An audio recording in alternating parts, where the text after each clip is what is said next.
Jai Hind students and welcome to the official YouTube platform of Nimbus Defense Academy. My name is Akshay Pathania and here I am with a very important piece of news for you.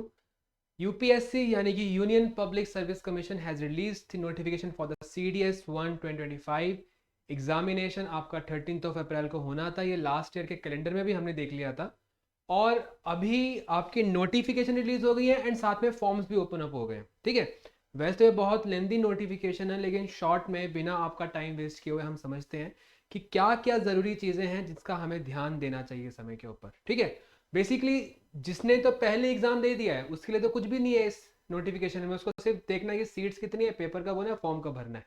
लेकिन जो पहली बार इस form को भर रहा है उसको कुछ चीज़ों का ध्यान रखना है। ठीक है, तो कैंडिडेट हम उसी की बात करेंगे अभी यहाँ पे। तो फर्स्ट ऑफ ऑल तो ये जो नोटिफिकेशन है आपकी ये 11th ऑफ दिसंबर 2024 को रिलीज़ की गई है और यहीं पे आपको दिख जाएगा जो आपका लास्ट डेट है for submission, that is 31st। ठीक है, तो वैसे तो आपके पास 20 डेज हैं लेकिन इन 20 डेज तक आपने वेट नहीं करना है। क्यों? इसके दो मेन रीजन है। फर्स्ट रीजन इज कि कई बार at the end of the application date server काम नहीं करता है और दूसरा कई बार हम खुद ही कैजुअल हो जाते हैं।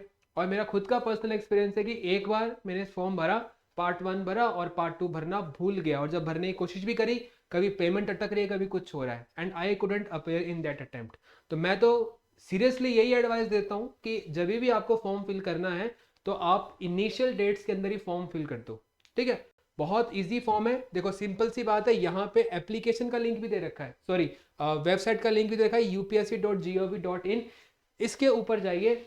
अगर आपने पहले भी CDS का या NDA का फॉर्म अप्लाई किया है तो आपको पता है कि ऑलरेडी यूपीएस में आपकी एक OTR होती है, OTR that is one time registration. तो अगर तो आपका OTR है, सिंपली अपने OTR में लॉगिन करिए और वहां पे आपको लग जाएगा पता कि whether you are eligible for this year's paper और नॉट।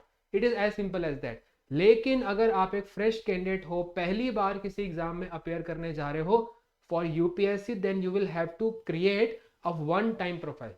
उस वन टाइम प्रोफाइल में क्या चाहिए आपको? आपको चाहिए आपका डेट ऑफ बर्थ का प्रूफ। ठीक है, और एक identity proof.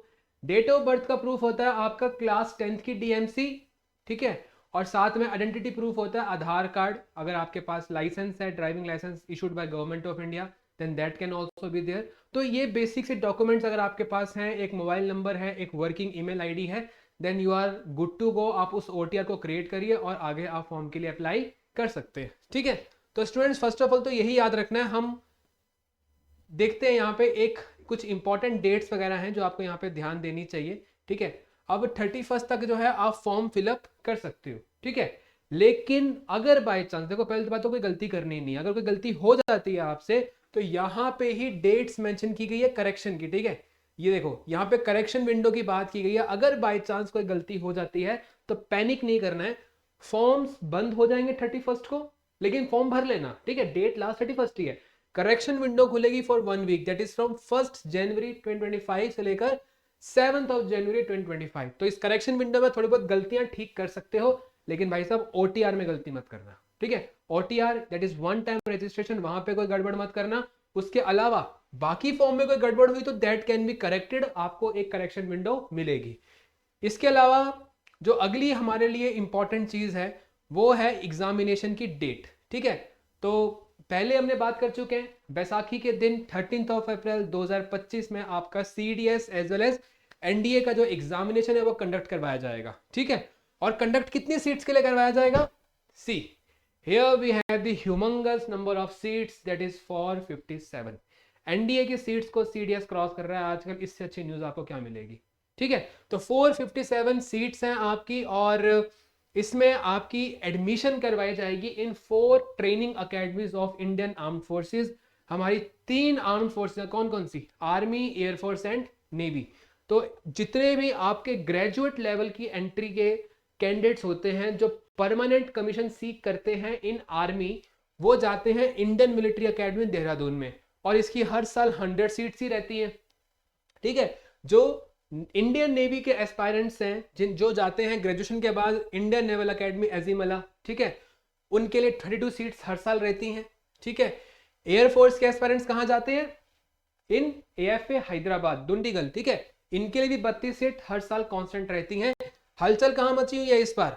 Officers training academy में Indian armed forces short service commission की तरफ अपना काफी इंटरेस्ट दिखा रही हैं, तो हर बार सीट्स बढ़ती जा रही हैं। हालांकि इस बार थोड़ी सी कम हो गई हैं सीट्स, ठीक है, थोड़ी सी, मतलब आई गेस 292 थी पिछली बार, इस पे तो कंबाइन नहीं है, ठीक है, हाँ 292 सीट्स ही हैं इस बार भी। गर्ल्स के लिए 18 सीट्स एंड बॉयज के लिए 275 सीट्स, ठीक है। ये सीट्स अक्सर रहा करती थी 150 175 के आसपास, लेकिन एकदम से पिछले 2 साल के अंदर 100 सीट्स का जंप आया है। इससे अच्छी न्यूज नहीं हो सकती एस्पायरेंट्स के लिए। लेकिन याद रखना, अगर आपको परमानेंट कमीशन चाहिए then you will have to compete for these 100 seats only, ठीक है। और इसको अपनी फर्स्ट प्रेफरेंस भरना पड़ेगा, साथ में मैथ्स का पेपर भी देना पड़ेगा। लेकिन अगर आपका इंटरेस्ट है इन ऑफिसर्स ट्रेनिंग अकेडमी, यानी कि you are satisfied with short service commission, वैसे सेटिस्फाई हो भी जाना चाहिए, because if you are good in your service, so after 14 years जो कि आपकी डेट होती है सुपर एडिनेशन की, उसके बाद भी आपकी सर्विस एक्सटेंड हो सकती है, ठीक है। तो ऐसा कुछ नहीं है कि अगर आप ओटीए में जाओगे तो आप शॉर्ट सर्विस में ही सर्व करोगे। Many of my friends they tried their best for IMA, but some had some weak links in mathematics, but right now they are passed out, ठीक है, कमीशन्ड ऑफिसर्स, ठीक है, from OTA, and they are serving well and they are very much confident कि they will also be serving till the date of superannuation, ठीक है। तो ये कोई बड़ी दिक्कत नहीं है, आप इसको भी अपनी प्रेफरेंस भरिए, इसको भी अपनी प्रेफरेंस भरिए, ठीक है। और अगर एलिजिबल हो तो एएफए और आईएनए को भी प्रेफरेंस भरिए, क्योंकि इन सब अकेडमीज की अलग अलग कट ऑफ जाती है, एंड गॉड नोज कि आप कहाँ एक नंबर शॉर्ट हो जाओ, एक नंबर एक्सेस हो जाओ, और किससे आपको कॉल आ जाए। आप जाओगे इनमें से किसी एक में, ठीक है, लेकिन सारी प्रेफरेंस भरोगे तो ज्यादा चांसेस हैं आपके to get into these academies. अच्छा खासा नंबर ऑफ सीट्स है, 457 सीट्स है, 292 सीट्स स्पेसिफिकली हैं ओटीए के लिए, बहुत अच्छा नंबर है, ठीक है। और ओटीए में फीमेल्स के लिए 18 सीट्स हैं, और डिस्क्लेमर यहाँ पे ये है कि आईएमए, एएफए और आईएनए, ठीक है, इनमें फीमेल कैंडिडेट्स नहीं जा सकते through CDS. Through CDS female candidates can only go to OTA Chennai, ठीक है। अगर फीमेल कैंडिडेट्स को जाना है AFA, then they will have to follow the route of AFCAT examination. उसके फॉर्म्स भी ओपन है, 31 लास्ट डेट है, fcat.cdac.in की वेबसाइट पे जाइए। गर्ल्स के लिए बहुत अच्छा नंबर ऑफ सीट्स इस बार अनाउंस किया गया है, just look at that notification as well, okay. तो आगे बढ़ते हैं, नंबर ऑफ सीट्स काफी अच्छा है, although it should not be much of your concern, just prepare for examination, ठीक है। अब आगे हम बात करते हैं एलिजिबिलिटी क्राइटेरिया की, ठीक है। तो centre of examination are all over India. यहाँ पे कंडीशंस ऑफ एलिजिबिलिटी देखो, अगर आप ये वीडियो देख रहे हो तो मोस्ट प्रोबेबली आप सिटीजन ऑफ इंडिया तो होंगे ही, इसका मतलब नेशनलिटी के हिसाब से यू आर परफेक्टली एलिजिबल, ठीक है। You can also be a subject of Nepal, you can also B citizen of Nepal, because Indian army also appreciate the Gurkha warriors, ठीक है। नेपाल के भी हो सकते हैं, साथ में आप हो सकते हो PIO यानी कि person of Indian origin, but I don't think कोई PIO इस वीडियो को देख रहा होगा, तो let us just skip. You might be from first two categories only, but PIO भी एलिजिबल है, you can just read it, ठीक है। अगला है, हम बात करते हैं एज लिमिट की। एक चीज का ध्यान देना, एज लिमिट अलग अलग है अलग अलग अकेडमीज के लिए, ठीक है। जैसे IMA के लिए, INA के लिए और AFA के लिए आपकी उम्र होनी चाहिए 24 साल, ठीक है। 24 ईयर्स जो है आपकी मैक्सिमम एज है, जबकि OTA में आप अप्लाई कर सकते हो till the age of 25 as well, ठीक है। तो यहाँ पे बहुत इजीली आपको एज ब्रैकेट दे रखी हैं। अगर आप एक अनमैरिड कैंडिडेट हो और आप इन एज ब्रैकेट्स के अंदर आते हो, ठीक है, तो यू आर एलिजिबल, ठीक है। आई डोंट थिंक कि आप इस चीज को भी नहीं पढ़ पाओगे, या आप अपने डेट ऑफ बर्थ को भी इन ब्रैकेट्स के अंदर नहीं पुट कर सकते। सिंपली बता रहा हूं, अगर आप IMA में जाना चाहते हो तो your date of birth should lie between 2 January 2002 to 1 January 2007, ठीक है। And the similar will be the case for INA, and the similar will be the case for AFA as well. हालांकि candidate should remain, ठीक है, unmarried, that is one criteria. OTA के लिए आपको 1 साल और है, यानी कि आप 2001 बॉर्न भी हो सकते हो, ठीक है, यानी कि 25 साल की उम्र होनी चाहिए आपकी फॉर OTA। वो बहुत सिंपल है। बाकी हम बात करते हैं एजुकेशन क्वालिफिकेशन की, ठीक है। तो एजुकेशन क्वालिफिकेशन में सिंपली आपको जितनी भी आपकी अकेडमीज हैं, ठीक है, you have to make sure for INA you have to do BTech, ठीक है। बाकी यहाँ बात कर ही लेते हैं हम यहाँ पे, ठीक है।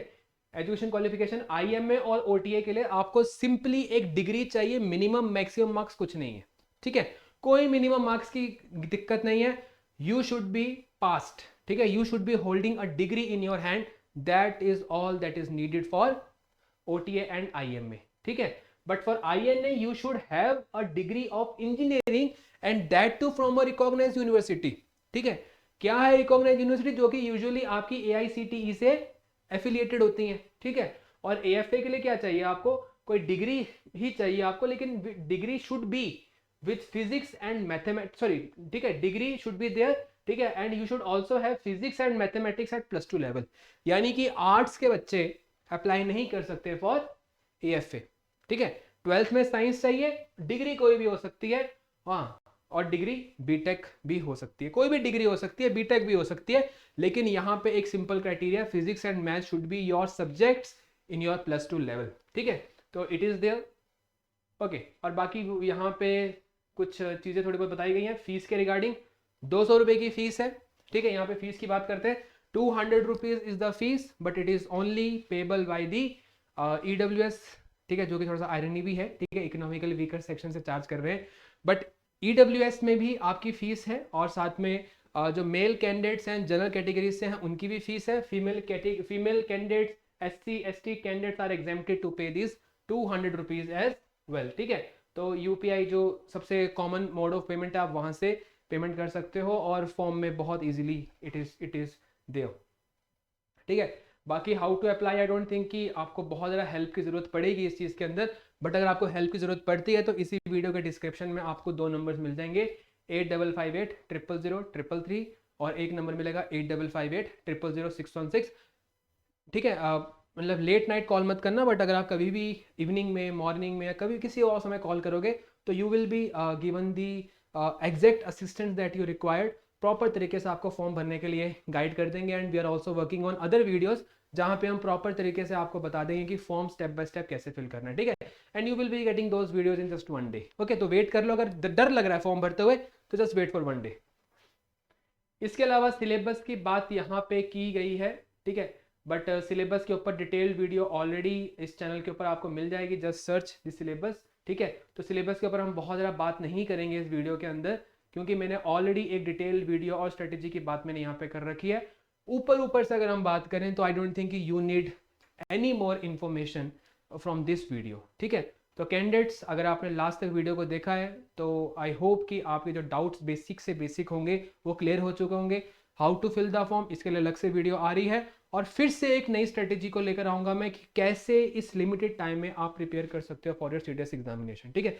Thank you so much for your patience. और भी वीडियोज़ और भी कंटेंट प्रॉपर तरीके से यहाँ पे तैयारी करवाई जाएगी। Just subscribe to our channel and also share with your friends. जय हिंद।